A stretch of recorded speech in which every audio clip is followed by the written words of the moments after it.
sa isang liblib na sulok ng bayan, kung saan ang mga ilaw ng lungsod ay tila nahihiyang sumilip at ang katahimikan ay binabasag lamang ng huni ng kuliglig.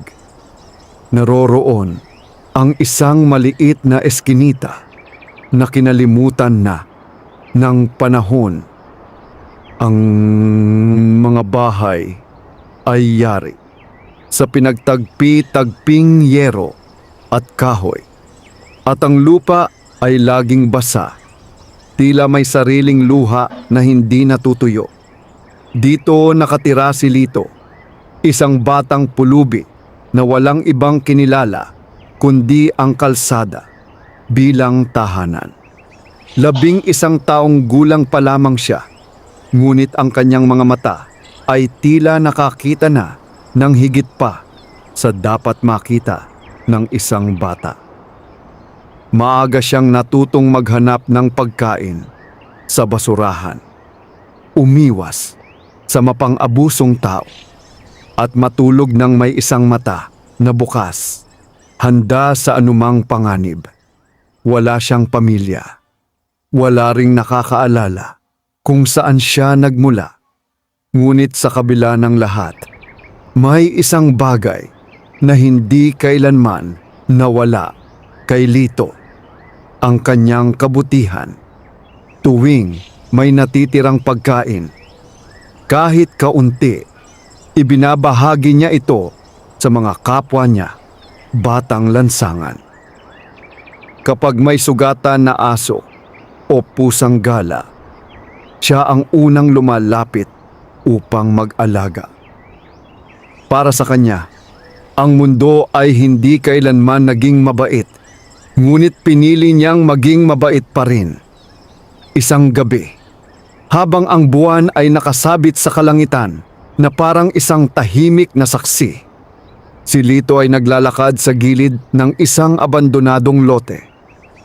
Galing siya sa maghapong pamamalimos, ngunit halos wala siyang nakuha.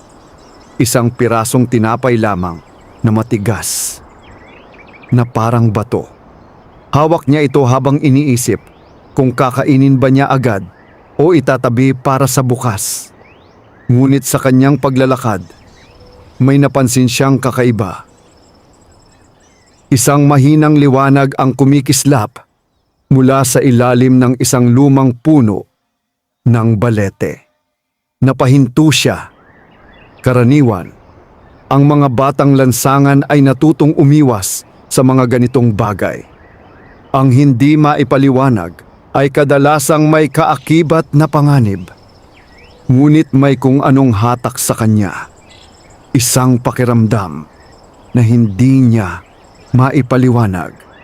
Dahan-dahan siyang lumapit. Habang papalapit siya, lalo niyang napansin ang liwanag. Hindi ito tulad ng ilaw ng kandila o bumbilya. Ito ay malambot, parang humihinga, at may kakaibang init na nagbibigay ng kakaibang kapanatagan. Paglapit niya sa puno, nakita niya ang pinanggagalingan nito. Isang maliit na nilalang ang nakahiga sa lupa. Hindi ito tao. Hindi rin ito hayop. Ito ay isang duwende. Ang kanyang balat ay mapusyaw na berde, at ang kanyang buhok ay kulay pilak na kumikislap sa liwanag. Nakasuot siya ng tila damit na yari sa dahon at hibla ng kalikasan. Ngunit ang higit na nakapagtaka, siya ay walang malay. Hoy! Mahina niyang bulong. Halos takot na baka mawala ang nilalang kung lalakas ang kanyang boses. Walang tugon. Lumapit pa siya at lumuhod. Pinagmasdan niya ang duwende. May maliit itong sugat sa noo at tila pagod na pagod ang katawan nito. Sa sandaling iyon, nagkaroon ng labanan sa kanyang isipan.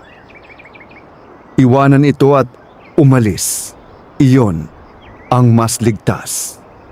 Ngunit may kung anong tumulak sa kanya na gawin ang kabaligtaran. Maingat niyang hinawakan ang maliit na katawan ng duwende. Magaan ito, parang wala halos timbang. Hindi kita iiwan, bulong niya, na para bang kausap ang sarili. Dahan-dahan niya itong binuhat. Sa gabing iyon, sa ilalim ng malamlam na liwanag ng buwan, isang batang pulubi ang naglakad pauwi. Hindi dala ang kanyang sariling pagod, kundi ang isang misteryosong nilalang na maaaring magbago ng kanyang kapalaran. Pagdating niya sa kanyang tinutuluyang lumang kariton na natatakpan ng sako at karton, maingat niyang inilatag ang duwende. Kinuha niya ang kanyang natitirang tinapay. Saglit niya itong tinitigan. Iyon na lang ang kanyang pagkain. Ngunit hindi siya nagdalawang isip. Pinira-piraso niya ito at inilapit sa bibig ng duwende, kahit hindi niya alam kung kakain ito. Pagkatapos, kumuha siya ng lumang basahan. Binasa ito sa isang lata ng tubig ulan at marahang nilinis ang sugat sa noo ng nilalang. Habang ginagawa niya iyon, may kakaibang pakiramdam na bumalot sa kanya.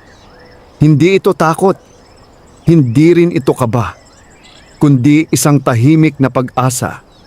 Isang pakiramdam na ang gabing iyon ay simula ng isang bagay na hindi niya palubos na nauunawaan. Lumipas ang ilang oras. Tahimik ang paligid. Ang hangin ay bahagyang gumagalaw at ang mundo ay tila huminto, hanggang sa bahagyang gumalaw ang kamay ng duwende. Napahinto si Lito.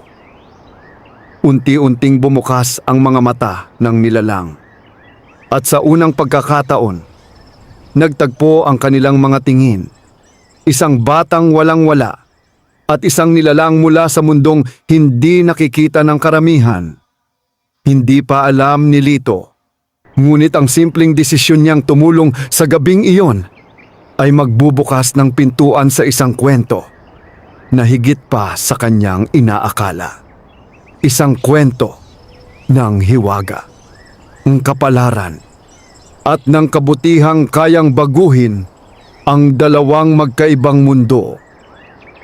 Madilim pa ang kalangitan nang tuluyang magising ang maliit na nilalang sa loob ng lumang kariton. Ang hangin ay malamig at ang paligid ay tahimik. Tanging ang mahihinang tunog ng lungsod sa malayo ang maririnig. Dahan-dahang iminulat ng duwende ang kanyang mga mata. Sa una, tila nalilito siya. Ang kanyang paningin ay malabo at ang kanyang paghinga ay mabigat. Gumalaw siya ng bahagya, ngunit agad siyang napangiwi sa sakit mula sa sugat sa kanyang noo. Napatingin siya sa paligid. Hindi niya kilala ang lugar. Hindi rin niya kilala ang batang nakaupo sa tabi niya, nakasandal sa dingding, mahimbing na natutulog, yakap ang sariling tuhod.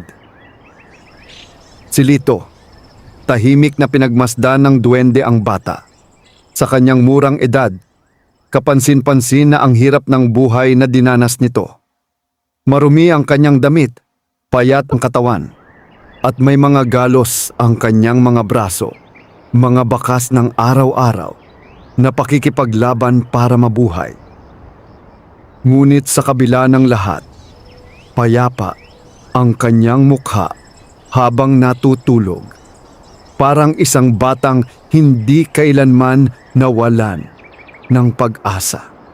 Dahan-dahang umupo ang duwende. Inabot niya ang kanyang noo at naramdaman ang basang tela na nakabalot dito. Malinis ang sugat, tila may nag-alaga. Napabuntong hininga siya bagaman mahina. "Saan? Ako?" Mahina niyang tanong, ngunit halos hindi iyon marinig. Sa kanyang paggalaw, bahagyang naalimpungatan si Lito. Gumalaw ang kanyang kamay at unti-unti siyang nagising. Pagmulat ng kanyang mga mata, agad niyang nakita ang duwende, nakaupo, gising at nakatingin sa kanya. Saglit silang nagkatitigan. Walang nagsalita. Ngunit sa pagitan ng katahimikan, may kakaibang koneksyon na tila nabuo. Ikaw! Ay, gising na! Mahina, ngunit may pag-aalalang sabi ni Lito. Hindi sumagot agad ang duwende. Sa halip, pinagmasdan niya ang bata. Tila sinusuri kung ito ba ay mapagkakatiwalaan. Tinulungan mo ako? Tanong niya sa wakas. Mahina ang tinig ngunit malinaw. Tumango si Lito. Nakita kita kagabi. Sa ilalim ng puno, sugatan ka. Kaya dinala kita dito. Napatingin ang duwende sa kanyang sugat, saka muling bumalik ang tingin kay Lito. Bakit? Tanong niya. Napakunot ang noo ng bata. Bakit? Ano? Bakit mo ako tinulungan? Ulit ng duwende. Hindi mo ako kilala. Hindi mo alam kung ano ako. Sandaling natahimik si Lito. Para bang ang tanong ay mas mahirap sagutin kaysa sa inaakala. Wala lang, sagot niya sa huli. Kasi kailangan mo ng tulong. Simple, direkta. Walang hinihinging kapalit. Sa sagot na yon, may kung anong nagbago sa ekspresyon ng duwende. Ang kanyang mga mata, na kanina ay puno ng pagdududa, ay bahagyang lumambot. Hindi lahat ng tao ay ganoon, mahina niyang sabi. Hindi rin ako lahat ng tao, sagot ni Lito, may bahagyang ngiti. Sandaling natahimik ang dalawa. Pagkatapos, inabot ni Lito ang isang lata ng tubig. Uminom ka muna, sabi niya. Ito lang meron ako. Tinanggap iyon ng duwende at maingat na uminom. Habang ginagawa niya iyon, napansin ni Lito ang kakaibang detalye. Ang tubig sa lata ay tila bahagyang kumikislap habang hinahawakan ng nilalang. Ngunit hindi niya iyon pinansin. Marami na siyang nakita sa buhay na hindi maipaliwanag. Anong pangalan mo? Tanong ni Lito. Saglit na nag-isip ang duwende. Hindi ko maalala, sagot niya. Napakunot ang noo ni Lito. Hindi mo maalala? Umiling ang duwende. Hindi ko alam kung sino ako. Hindi ko alam kung saan ako nanggaling.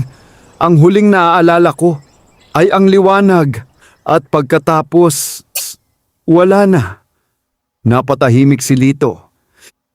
Hindi niya inaasahan niyon. Ganun ba? Sabi niya, medyo alanganin.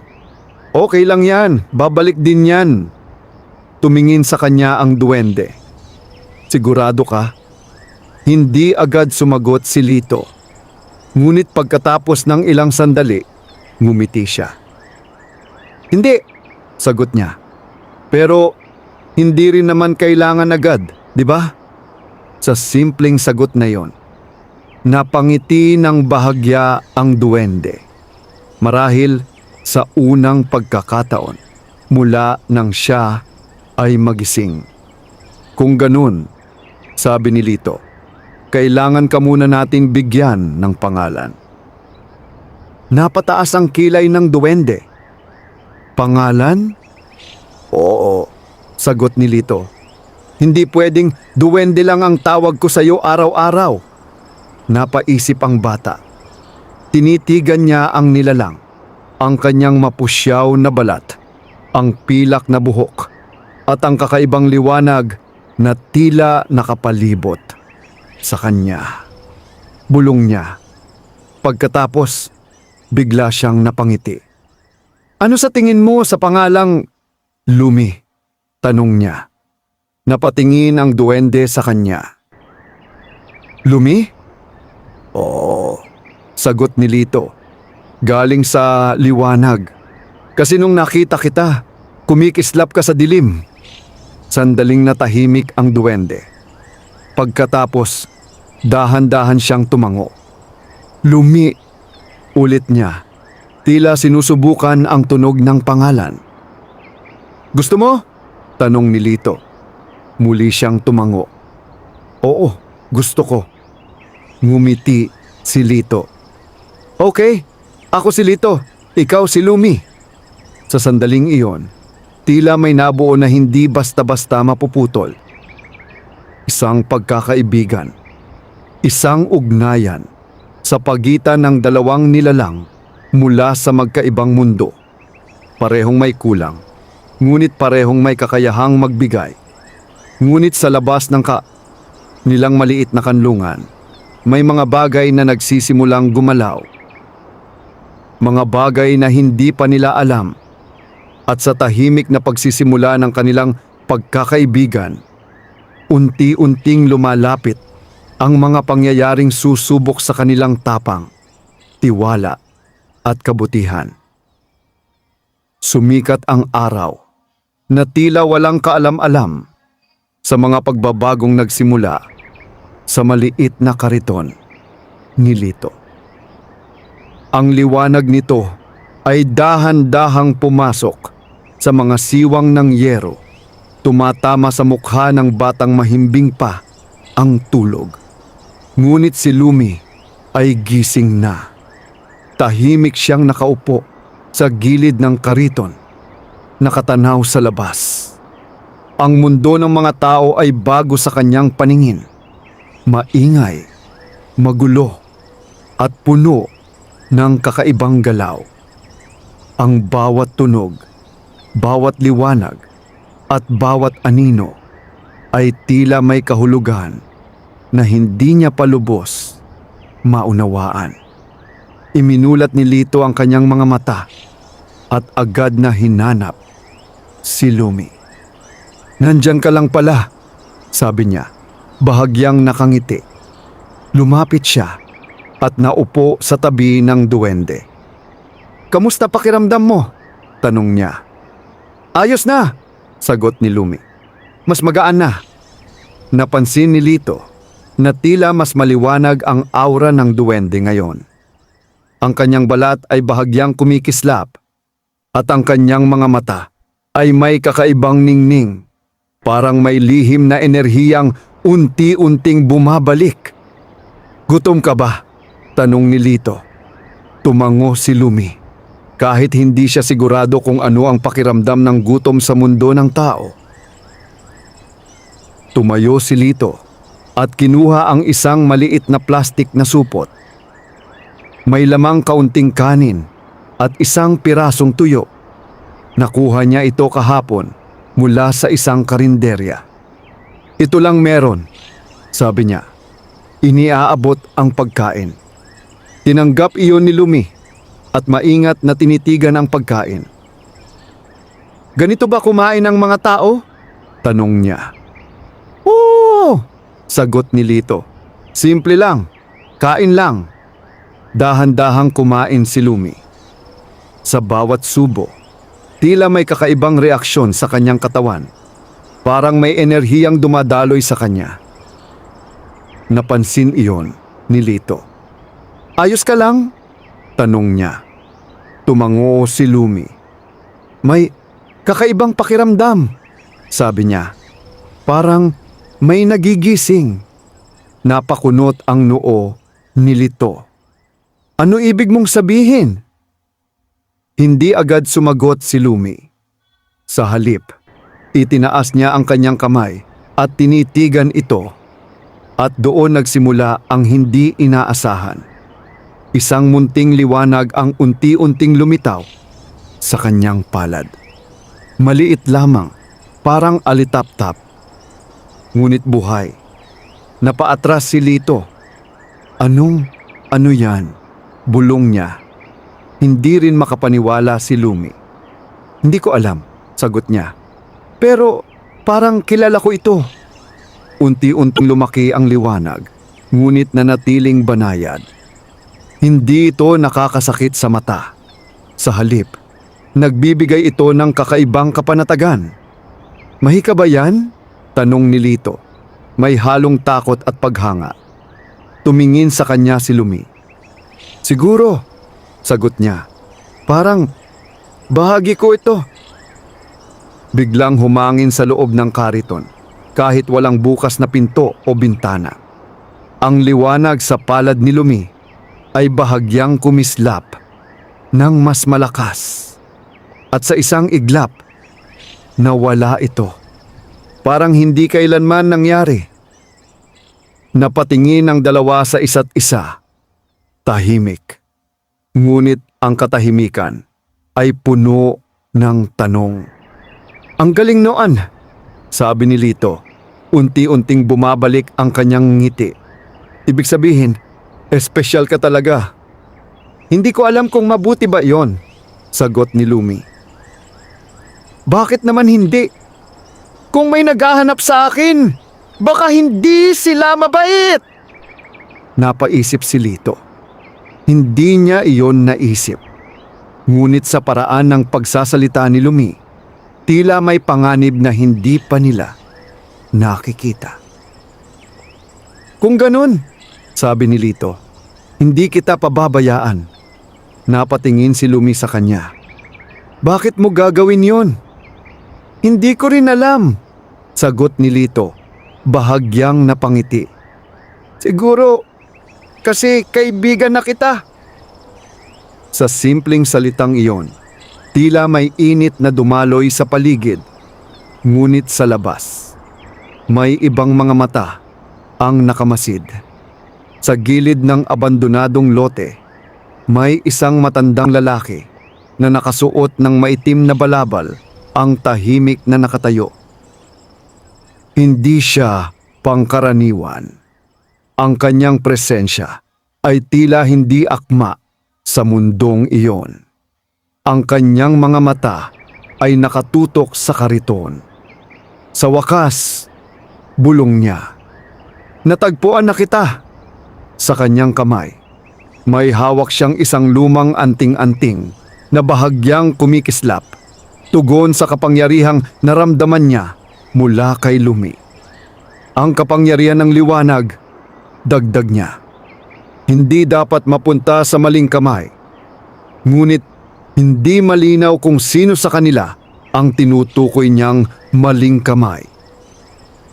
Habang sa loob ng karito, dalawang inosenteng nilalang ang nagsisimulang bumuo ng pagkakaibigan.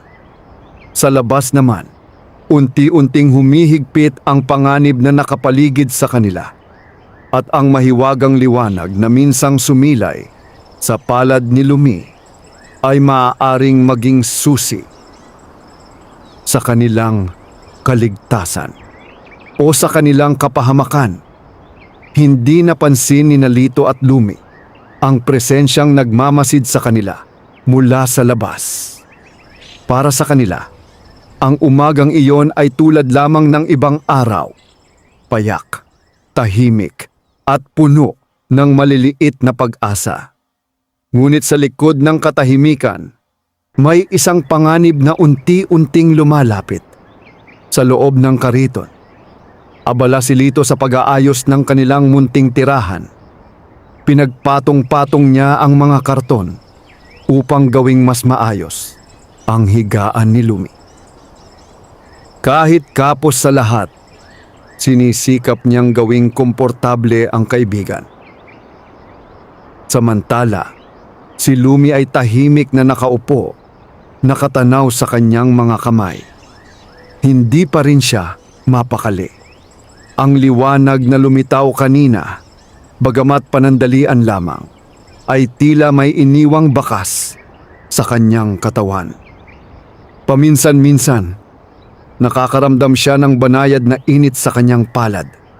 Parang may gustong muling lumabas. "Iniisip mo pa rin yon?" tanong ni Lito habang abala sa pag-aayos. "Oo," sagot ni Lumi. "Parang may kulang. Parang may dapat akong maalala pero hindi ko maabot." Tumigil si Lito at tumingin sa kanya. "Baka dahan-dahan lang iyan bumabalik," sabi niya. "Hindi naman kailangang pilitin." Tahimik na tumango si Lumi. Ngunit sa kanyang kalooban, may kakaibang kaba na hindi niya maipaliwanag. Sa labas ng kariton, ang matandang lalaki ay patuloy na nagmamasid. Hindi siya gumagalaw, hindi rin siya gumagawa ng ingay. Para siyang bahagi ng anino, naroroon, ngunit hindi napapansin. Ang kanyang mga mata ay hindi inaalis sa kinaroroonan ni Lumi. Hindi ako nagkakamali, bulong niya. Siya nga, dahan-dahan niyang itinaas ang kanyang kamay. Hawak ang lumang anting-anting. Sa sandaling iyon, bahagyang umihip ang hangin. At sa loob ng kariton, biglang napahawak si Lumi sa kanyang ulo. Ah! Daing niya. Agad siyang nilapitan ni Lito. Anong nangyayari? Tanong niya, nag-aalala. May nararamdaman ako, sagot ni Lumi. Parang may tumatawag. Napakunot ang noo ni Lito. Tumatawag? Sino? Umiling si Lumi. Hindi ko alam, pero malapit lang. Sa labas, ang matandang lalaki ay bahagyang ngumiti. Ramdam mo na, sabi niya sa sarili. Magaling! Muli niyang hinigpitan ang hawak sa anting-anting. Ngunit bago pa siya makakilos, may biglang tumahol. Isang aso ang lumapit sa kanya. Agresibo at tila may naramdamang kakaiba. Paulit-ulit itong tumatahol na para bang tinataboy ang matanda. Napalingon ng lalaki. Saglit siyang napakunot ang noo. Abala, malamig niyang sabi. Sa isang iglap, itinaas niya ang kanyang kamay. Ngunit bago pa siya makagawa ng kung ano, may mga taong napalingon sa ingay ng aso. Hoy! Ano yan? Sigaw ng isa. Napilitan ang matanda na umatras. Hindi pa ito ang tamang oras. Sa isang kisap mata, nawala siya sa paningin. Parang usok na tinangay ng hangin. Sa loob ng kariton, unti-unting kumalma si Lumi. Wala na, mahina niyang sabi. Ano yung naramdaman mo? Tanong ni Lito. Hindi ko alam, sagot niya. Pero hindi maganda. Tahimik na napaisip si Lito. Sa unang pagkakataon, naramdaman niya ang takot.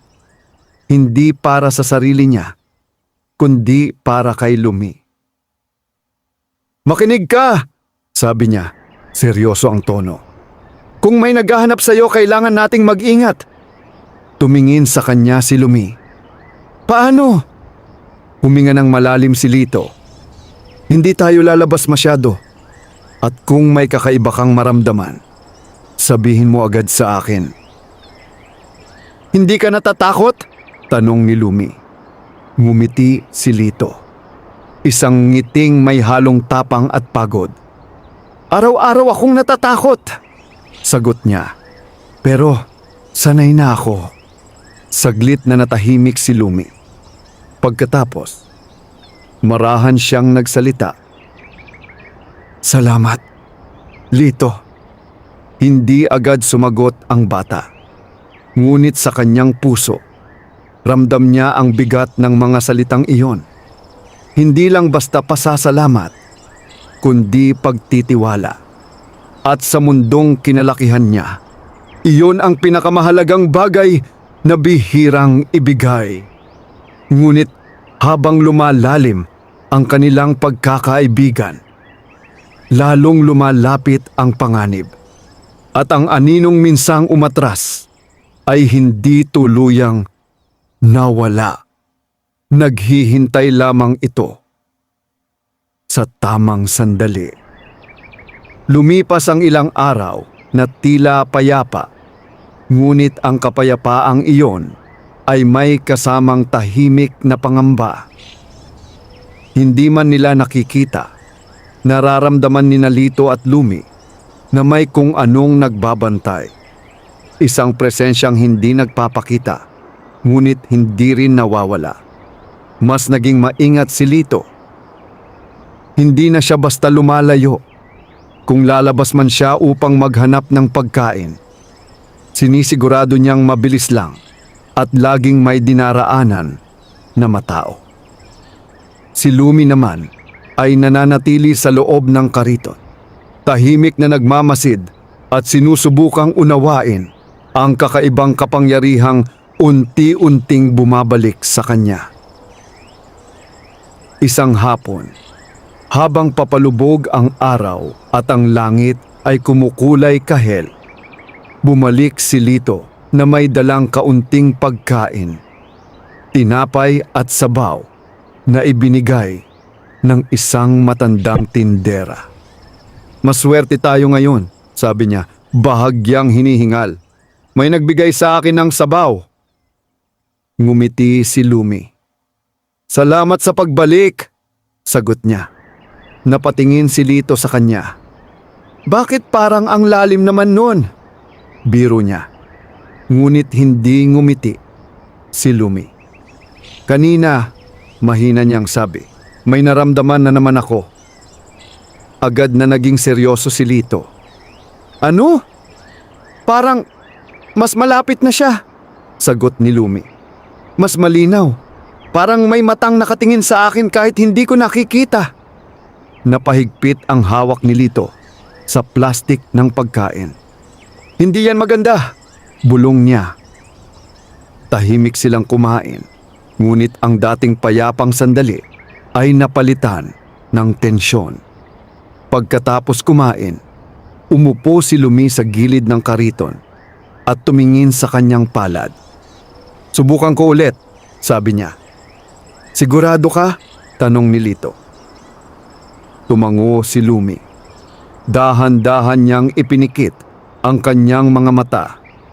Tahimik ang pampaligid. Huminga siya ng malalim. At sa loob ng ilang sandali, isang munting liwanag ang muling lumitaw sa kanyang palad. Mas malinaw ngayon. Mas buhay. Napatingin si Lito, hindi natakot, kundi puno ng paghanga. "Ang galing!" bulong niya. Ngunit habang tumatagal, napansin niyang parang lumalakas ang liwanag. "Lumi!" sabi niya, bahagyang kinakabahan. "Parang sobra na yan." Hindi sumagot si Lumi. Ang kanyang noo ay bahagyang kumunot, tila nahihirapan. At bigla, lumakas ang hangin. Ang mga karton sa paligid ay nagsimulang gumalaw. Ang liwanag sa kanyang palad ay biglang kumislap ng mas matindi. "Lumi, tama na!" sigaw ni Lito. Sa isang iglap, nawala ang liwanag. At si Lumi ay napahandusay, hinihingal. Agad siyang nilapitan ni Lito. "Ayos ka lang?" tanong niya. "Oo," sagot ni Lumi. Mahina ang boses. "Pero parang may nakaramdam." Sa labas, hindi na nakapagtago ang anino. Sa dulo ng eskinita, muling lumitaw ang matandang lalaki. Ngunit ngayon, hindi na siya nagtatago. Ang kanyang mga mata ay kumikislap sa kakaibang layunin. "Hindi na ako maghihintay," malamig niyang sabi. Sa kanyang kamay, ang anting-anting ay nagliwanag bilang tugon sa kapangyarihang naramdaman niya. "Ang liwanag na yon ay akin." Sa loob ng kariton, biglang kinabahan si Lumi. "Lito!" bulong niya. "Narito na siya!" Napalingon si Lito sa labas.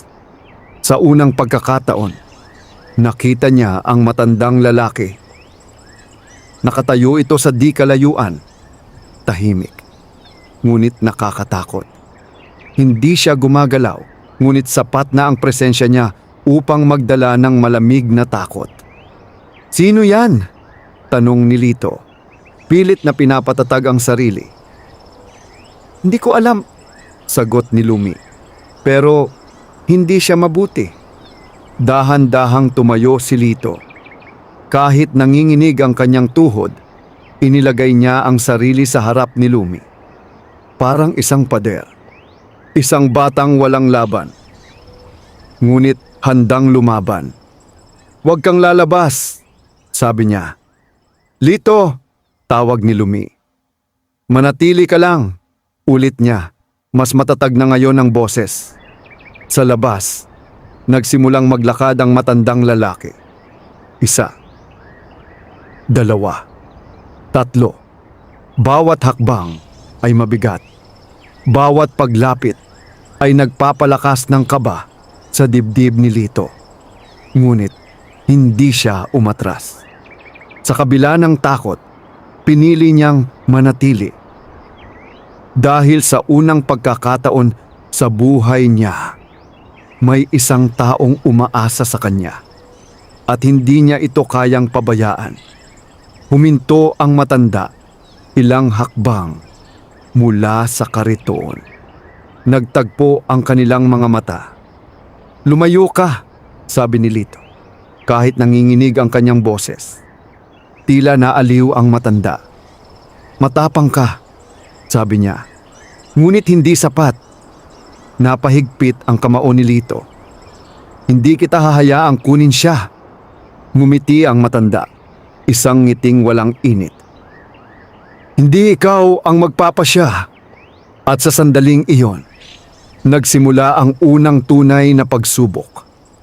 Nanigas ang hangin sa pagitan ni Lito at ng matandang lalaki. Ang paligid ay tila biglang naging tahimik. Parang ang buong mundo ay huminto upang panoorin ang sandaling iyon. Sa loob ng kariton, si Lumi ay pilit na bumabangon kahit ramdam pa rin ang panghihina mula sa kanyang nagamit na kapangyarihan. "Tito, umalis ka dyan," mahina niyang sabi. Ngunit hindi gumalaw si Lito.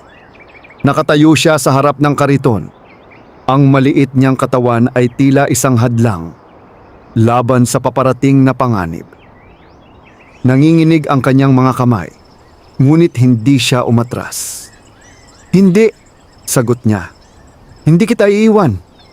Napatingin ang matandang lalaki sa bata, tila sinusukat ang kanyang lakas o ang kakulangan nito. "Hindi mo na uunawaan ang kinakaharap mo," malamig niyang sabi. "Ang nilalang na tinatanggol mo ay hindi para sa mundong ito."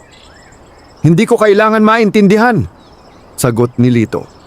"Alam ko lang na kaibigan ko siya." Sandaling natahimik ang matanda. Pagkatapos, dahan-dahan siyang ngumiti. "Kung ganoon," sabi niya, "mas lalo kang dapat lumayo." Itinaas niya ang kanyang kamay. At sa isang iglap, biglang umihip ang malakas na hangin. Napaatras si Lito. Halos matumba. Ang lupa sa kanyang paanan ay tila nanginginig at ang mga kalat sa paligid ay nagliparan. "Lito!" sigaw ni Lumi. Ngunit hindi pa tapos ang matanda. Sa kanyang kamay, ang anting-anting ay nagliyab sa kakaibang liwanag. Madilim, malamig, at tila may sariling buhay. "Sumuko ka na," utos niya. "Hindi ito laban para sa isang batang tulad mo." Pinilit tumayo ni Lito. Masakit ang kanyang katawan, ngunit pinilit niyang itayo ang sarili. "Hindi ako susuko," sagot niya, hingal ngunit matatag. Sa sandaling iyon, may nagbago sa loob ng kariton. Biglang nagliwanag ang paligid. Napalingon ang matanda. Napaatras si Lito. Si Lumi ay nakatayo na. Ang kanyang katawan ay bahagyang nakalutang at ang kanyang mga mata ay kumikislap sa purong liwanag. Ang dati mahina at nalilitong nilalang ay tila napalitan ng isang anyong puno ng kapangyarihan. "Tumigil ka," sabi ni Lumi. Ang kanyang boses ay hindi na mahina. Ito ay malinaw at may lakas. Napangiti ang matandang lalaki, ngunit hindi ito tuwa, kundi pagkilala. Sa wakas, sabi niya, nagpakita ka rin. Itinaas ni Lumi ang kanyang kamay. At sa pagkakataong ito, hindi na maliit ang liwanag. Ito ay sumiklab, parang araw na isinilang sa dilim. Napapikit si Lito sa tindi nito. "Lumi!" sigaw niya. Ngunit hindi siya pinansin ng duwende. Ang kanyang pansin ay nakatuon lamang sa matanda. "Hindi mo ako kukunin," sabi niya. Sumagot ang matanda sa pamamagitan ng pag-atake.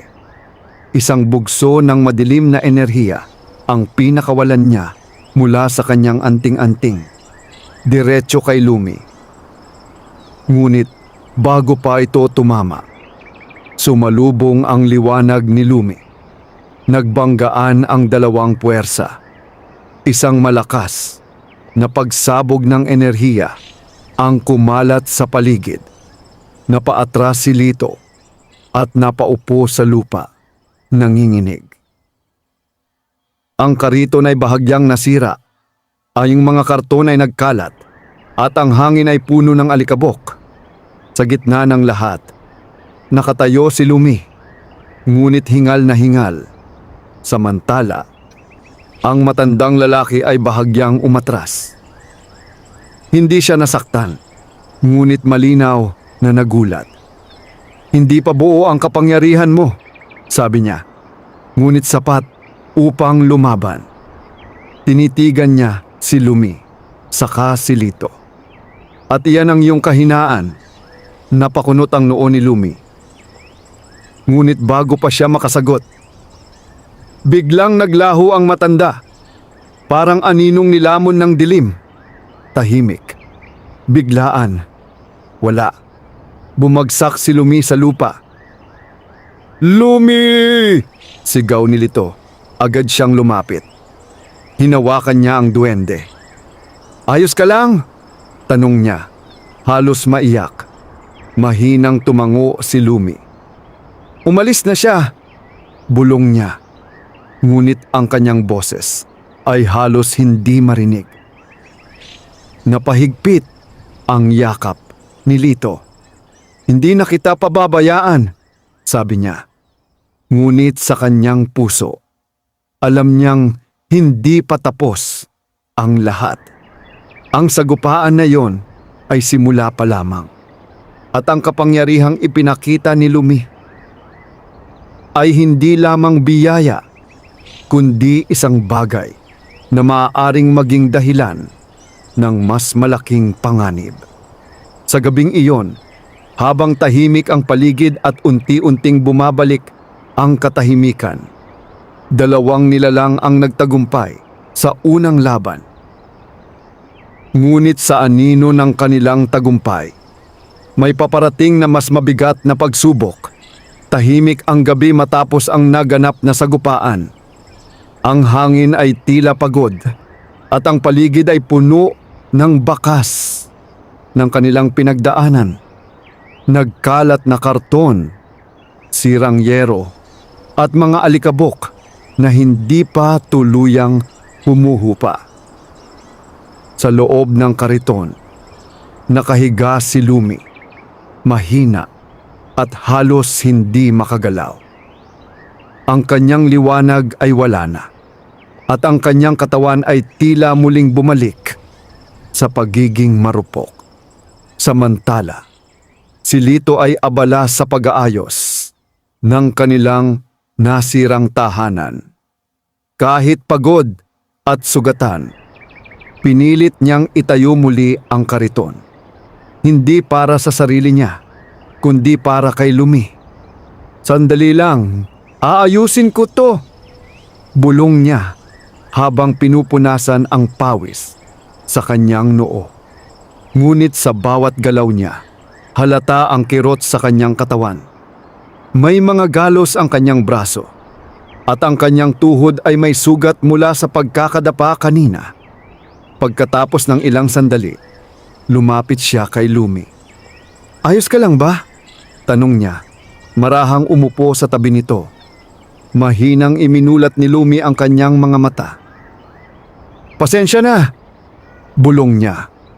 Napakunot ang noo ni Lito. "Bakit ka nagsosorry?" "Dahil sa akin, nasaktan ka," sagot ni Lumi. Umiling si Lito. "Hindi mo kasalanan yon," sabi niya. "Kung hindi dahil sa'yo, baka ako pa ang napahamak." Ngunit hindi kumbinsido si Lumi. "Ginamit ko ang kapangyarihan ko, pero parang may nawala sa akin," sabi niya. Bahagyang nanginginig ang boses. Napatingin si Lito sa kanya. "Ano ibig mong sabihin?" Hindi agad sumagot si Lumi. Sa halip, itinaas niya ang kanyang kamay. Dahan-dahan, tahimik. Ngunit walang lumitaw na liwanag. Sinubukan niya ulit. Wala pa rin. Napayuko siya. "Hindi ko na maramdaman," bulong niya. Nanlaki ang mata ni Lito. "Pansamantala lang yan siguro," mabilis niyang sabi. "Pag nakapagpahinga ka, babalik din yan." Ngunit si Lumi ay tahimik lamang. Sa kaibuturan ng kanyang damdamin, ramdam niyang may higit pa roon. Hindi lang basta pagod, kundi parang may kapalit ang paggamit ng kanyang kapangyarihan. Isang bagay na hindi pa niya lubos na nauunawaan. Lumipas ang ilang sandali sa katahimikan. Hanggang sa "Lito," mahina niyang tawag. "Ano yon?" sagot ng bata. "Kung mawala ako," sabi ni Lumi, "aalalahanin mo ba ako?" Napatingin si Lito sa kanya. Agad napakunot ang noo. "Anong klaseng tanong yan?" sagot niya. "Hindi ka mawawala." "Pero kung sakali lang..." "Hindi," putol ni Lito. Mas matigas ang boses. "Hindi ka mawawala. Nandito ka lang at mananatili ka dito." Sandaling natahimik si Lumi. Pagkatapos, bahagyang ngumiti. "Matigas ka talaga," sabi niya. Ngumiti rin si Lito kahit may bahagyang lungkot sa kanyang mga mata. "Hindi naman," sagot niya. "Ayoko lang mawalan ng kaibigan." Sa labas ng kanilang kariton, muling bumalik ang katahimikan. Ngunit sa malayong bahagi ng bayan, ang matandang lalaki ay muling nagpakita. Nakatayo siya sa ilalim ng isang lumang puno, hawak ang kanyang anting-anting. Ngunit ngayon, ang kanyang ekspresyon ay hindi na ganoon kakalmado. "Mas malakas siya kaysa sa inaasahan ko," bulong niya. Ngunit hindi pa siya buo. Tinitigan niya ang anting-anting. Unti-unti itong kumikislap. "Kung ganoon," dagdag niya, "kailangan kong kumilos bago pa siya tuluyang magising." Dahan-dahan siyang naglakad palayo. Ngunit sa pagkakataong ito, may plano na siya. Isang plano na hindi lamang maglalagay sa panganib kay Lumi, kundi pati kay Lito. Sa kabilang banda, sa loob ng kariton, unti-unting nakatulog si Lumi. Pagod, mahina, ngunit hindi nag-iisa. Sa kanyang tabi, si Lito ay nanatiling gising, nakabantay, tahimik na nag-iisip. Hindi niya lubos na nauunawaan ang nangyayari. Ngunit isang bagay ang sigurado. Hindi na basta-basta ang mundong ginagalawan nila ngayon. At kung may kapalit ang kapangyarihan ni Lumi, handa siyang tumulong kahit hindi niya alam kung paano, dahil sa mundong puno ng pagkawala. Natagpuan niya ang isang bagay na ayaw na niyang mawala muli. Madaling araw pa lamang, ngunit gising na si Lito. Hindi siya nakatulog ng maayos. Sa tuwing ipipikit niya ang kanyang mga mata, Bumabalik sa kanyang isipan ang nangyaring sagupaan. Ang malakas na hangin, ang liwanag ni Lumi, at ang malamig na titig ng matandang lalaki. Tahimik siyang nakaupo sa tabi ni Lumi na mahimbing pa rin ang tulog. Pinagmasdan niya ito. Sa unang tingin, mukha lamang ito isang maliit at mahinang nilalang. Ngunit alam na niya ngayon, may kapangyarihan itong kayang makipaglaban sa isang bagay na hindi niya lubos maintindihan. At may kapalit pa, bulong niya sa sarili. Dahan-dahan siyang tumayo at lumabas ng kariton upang maghanap ng pagkain. Ngunit hindi niya alam na siya ay sinusundan. Sa kabilang dulo ng eskinita, may isang aninong tahimik na gumagalaw sa pagitan ng mga bahay. Hindi ito ang matandang lalaki, kundi isa pang nilalang. Mas mabilis, mas tuso, at tila walang awa. Habang naglalakad si Lito, napansin niyang kakaunti ang tao sa paligid. Ang dating maingay na lugar ay tila naging tahimik. Napahinto siya. May kakaiba. Ngunit bago pa siya makapag-isip, may biglang humablot sa kanya mula sa likuran. "Ah!" sigaw niya. Tinakpan ang kanyang bibig. Isang malamig na boses ang bumulong sa kanyang tainga. "Huwag kang gagalaw." Nanlaki ang mata ni Lito. Pinilit niyang kumawala, ngunit mahigpit ang hawak sa kanya. "Kung gusto mong mabuhay, sumunod ka," dagdag ng boses. At sa loob ng ilang sandali, nawala si Lito sa eskinita. Parang bula na naglaho. Sa loob ng kariton, nagising si Lumi. Bigla, parang may bumunot sa kanya mula sa panaginip. "Lito?" tawag niya. Walang sagot. Umupo siya, bahagyang hilo. "Lito," ulit niya, mas malakas na ngayon. Tahimik. Walang tao. Biglang bumilis ang tibok ng kanyang puso. May mali. Dahan-dahan siyang lumabas ng kariton. Wala si Lito. Wala ring bakas kung saan siya nagpunta. Ngunit may naiwan. Isang maliit na piraso ng tela, punit mula sa damit ni Lito. Kinuha iyon ni Lumi. At sa sandaling hinawakan niya ito, may biglang dumaloy na pakiramdam sa kanyang katawan. Isang imahe. Isang anino. At ang malamig na boses. "Kung gusto mong mabawi ang bata, sumunod ka sa liwanag."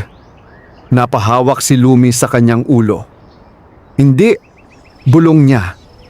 "Hindi ko siya pababayaan." Ngunit sa pagkakataong iyon, wala siyang kapangyarihan. Sinubukan niyang tawagin ang liwanag. Wala. Sinubukan niyang mag-focus. Wala pa rin. Napapikit siya. Pilit na hinahanap ang natitirang lakas sa kanyang loob. "At kung wala na," bulong niya, "kailangan kong humanap ng paraan."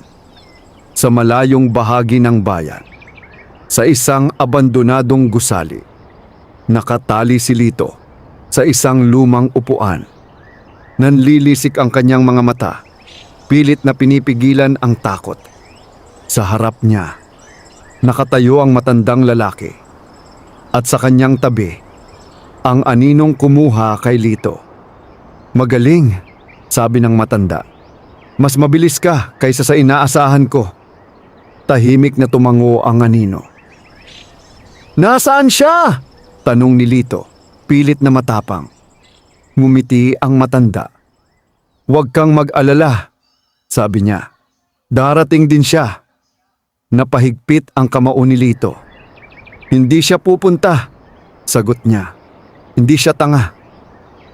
Ngunit sa kaibuturan ng kanyang puso, alam niyang mali siya. Dahil kilala niya si Lumi.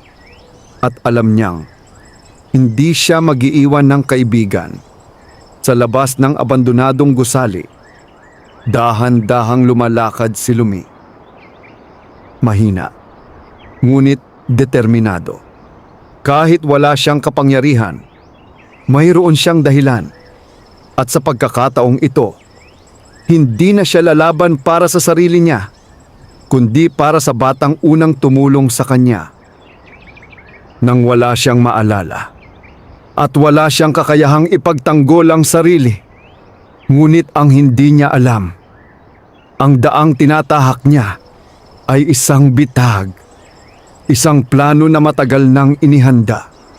At sa kanyang paglapit, unti-unti siyang pumapasok sa mundo ng kadiliman na matagal nang naghihintay sa kanya. Mabigat ang bawat hakbang ni Lumi habang papalapit siya sa abandonadong gusali. Ang paligid ay tahimik, halos walang buhay. Tila ang mismong lugar ay may itinatagong lihim na ayaw ipakita sa iba. Sa kanyang maliit na kamay, mahigpit niyang hawak ang piraso ng tela ni Lito. Iyon ang nagsisilbing gabay niya. Iyon ang nagpapaalala kung bakit siya narito. Hindi ako aatras, bulong niya. Ngunit sa bawat hakbang, ramdam niya ang kakulangan sa kanyang sarili. Wala ang liwanag, wala ang lakas. Tanging ang kanyang puso at desisyon ang kanyang sandata.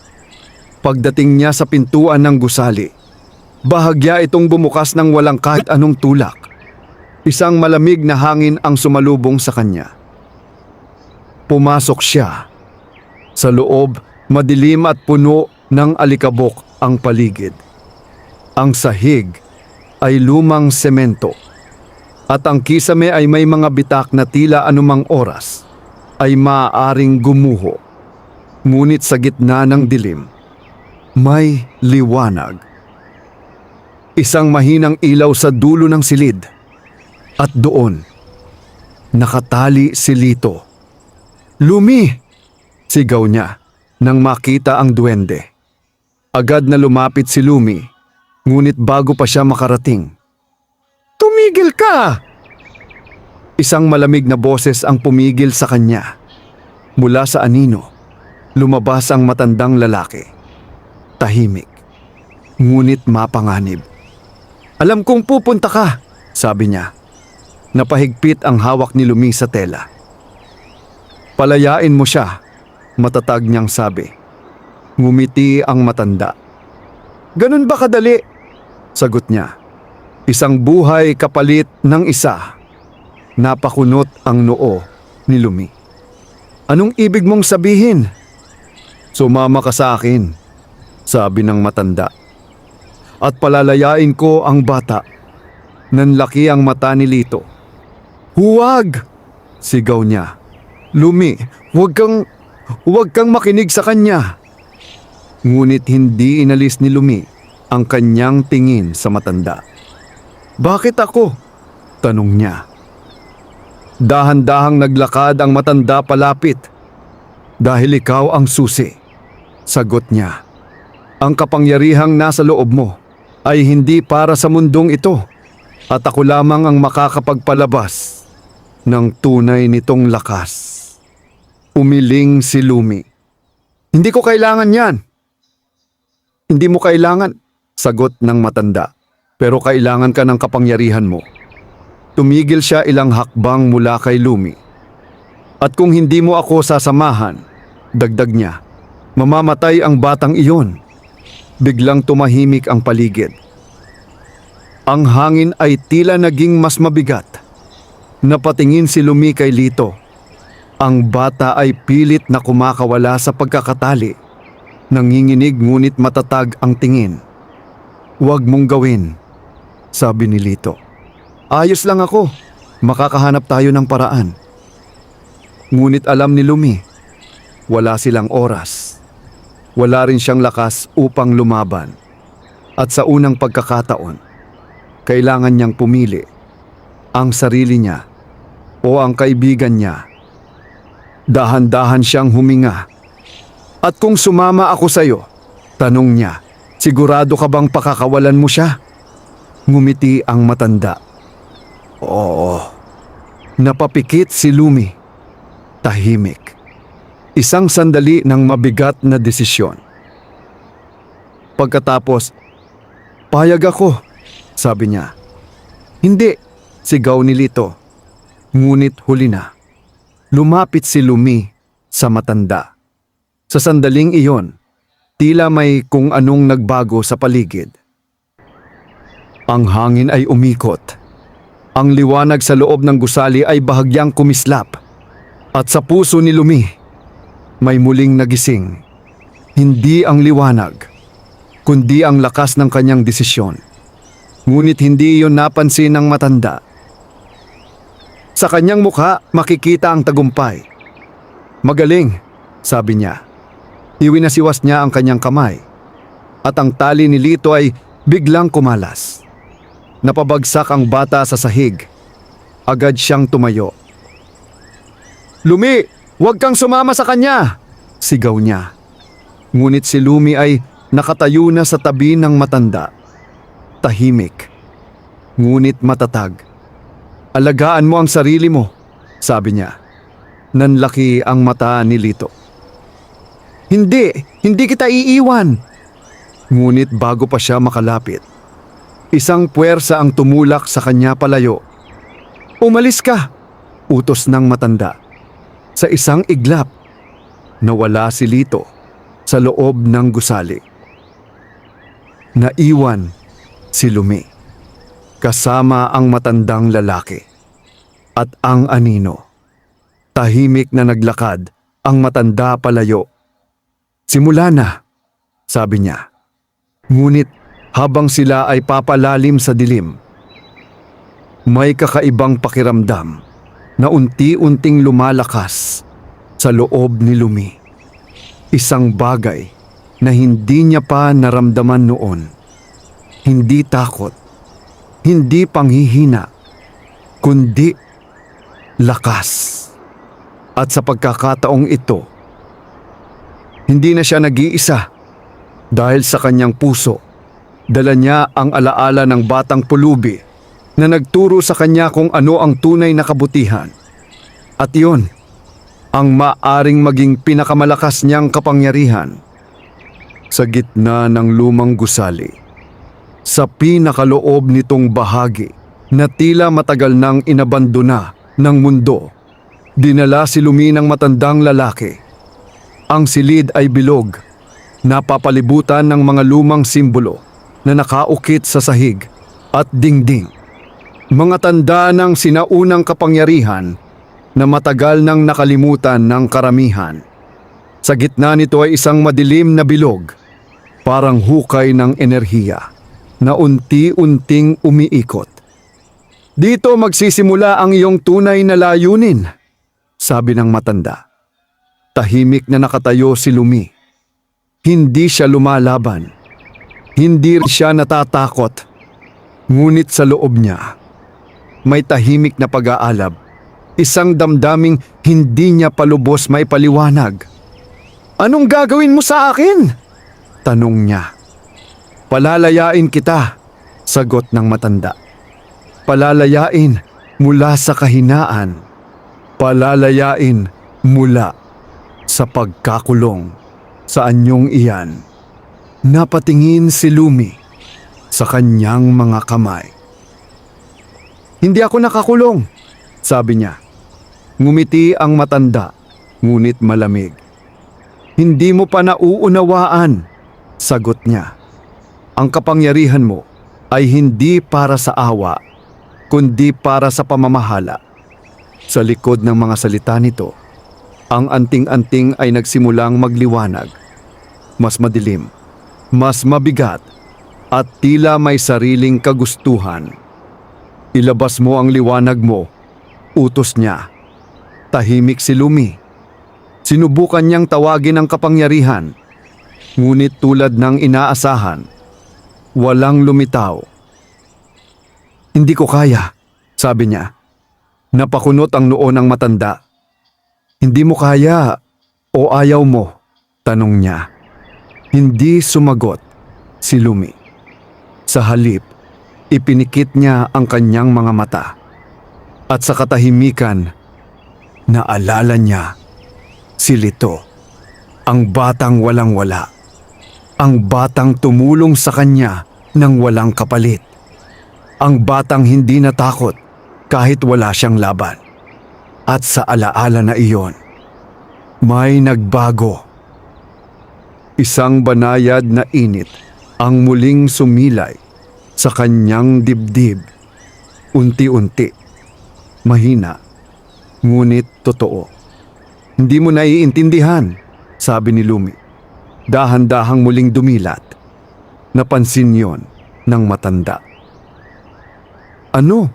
Tanong niya. Ang kapangyarihan ko, hindi nanggagaling sa lakas, dagdag ni Lumi. Bahagyang kumislap ang kanyang palad. Kung hindi, sa pagpili, sa sandaling iyon, sumiklab ang liwanag. Hindi tulad ng dati na pabugso-bugso at hindi kontrolado. Ngayon, ito ay malinaw, matatag, at mas maliwanag kaysa kailanman.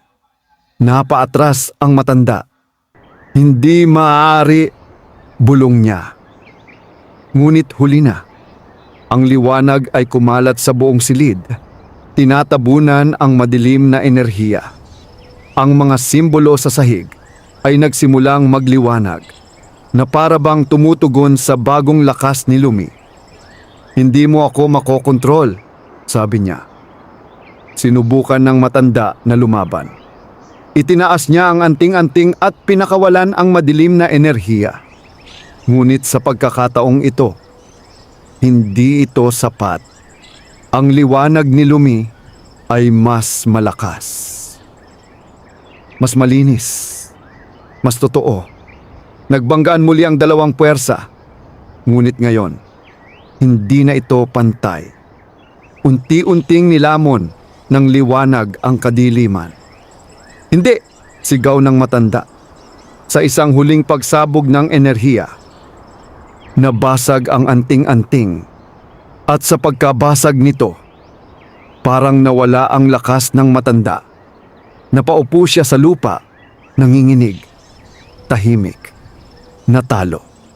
Sa gitna ng liwanag, nakatayo si Lumi. Ngunit hindi siya galit. Hindi rin siya naghiganti. Dahan-dahan siyang lumapit sa matanda. Hindi pa huli ang lahat, sabi niya. Napatingin ang matanda sa kanya, puno ng pagkalito. Bakit? Bulong niya. Bakit mo ako tinutulungan? Saglit na natahimik si Lumi. Pagkatapos, bahagyang ngumiti. Dahil may nagturo sa akin kung paano maging mabuti, sagot niya. Sa labas ng gusali, si Lito ay pilit na bumalik. Hingal na hingal siya, ngunit hindi siya tumigil. Lumi! Sigaw niya habang tumatakbo papasok. Pagdating niya sa loob, tumambad sa kanya ang liwanag. At sa gitna nito, nakatayo si Lumi. Buhay! Ligtas! Lumi! Sigaw ni Lito. Agad siyang tumakbo palapit. Lumapit si Lumi at ngumiti. Okay na, sabi niya. Huminto si Lito sa harap niya, halos hindi makapaniwala. Akala ko. Hindi niya natuloy ang kanyang sasabihin. Sa halip, niyakap niya si Lumi. Mahigpit, tahimik. At sa sandaling iyon, natapos ang laban. Ngunit higit pa roon, may bagong simula. Isang batang pulubi at isang duwending minsang walang malay. Ngayon ay parehong nagbago. Hindi dahil sa kapangyarihan, kundi dahil sa kabutihang pinili nilang panindigan. At sa mundong puno ng dilim. Ang liwanag na iyon ang patuloy na magbibigay daan sa kanilang susunod na paglalakbay. Wakas.